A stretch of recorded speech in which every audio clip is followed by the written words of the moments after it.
আসসালামু আলাইকুম ওয়া রাহমাতুল্লাহ। সুপ্রিয় দর্শক শ্রোতা, আপনারা জানেন এরই মাঝে হজের আনুষ্ঠানিকতা শেষ হয়েছে। অনেকেই দেশের পথে রওনা হয়েছেন, অনেকে দেশে পৌঁছেছেন। পবিত্র হজের শেষ অধ্যায় হলো বিদায়ী তাওয়াফ। মক্কা থেকে বিদায়ের আগে হাজিদের জন্য এটি একটি গুরুত্বপূর্ণ আমল। আল্লাহর ঘর মসজিদুল হারামকে কেন্দ্র করে ৭ চক্কর সম্পন্ন করার মাধ্যমেই একজন হাজি মহান আল্লাহর দরবারে নিজের হজের সমাপ্তি ঘোষণা করেন। বিদায়ী তাওয়াফের সময় হাজিদের হৃদয়ে কাজ করে এক অনন্য অনুভূতি।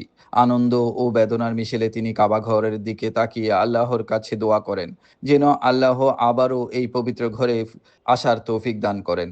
পুরুষ হাজিরা ইহরাম ছাড়া স্বাভাবিক পোশাকে এবং নারীরা শালীন পোশাকে এই তাওয়াফ সম্পন্ন করেন।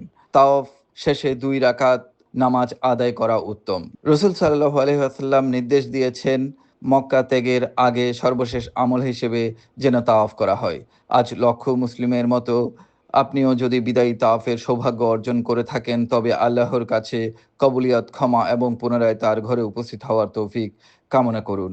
হে আল্লাহ, আমাদের সবাইকে আপনার ঘরের তাওয়াফ এবং রাসূল সাল্লাল্লাহু আলাইহি ওয়াসাল্লামের জিয়ারত নসিব করুন। বারবার আসার সুযোগ করে দিন।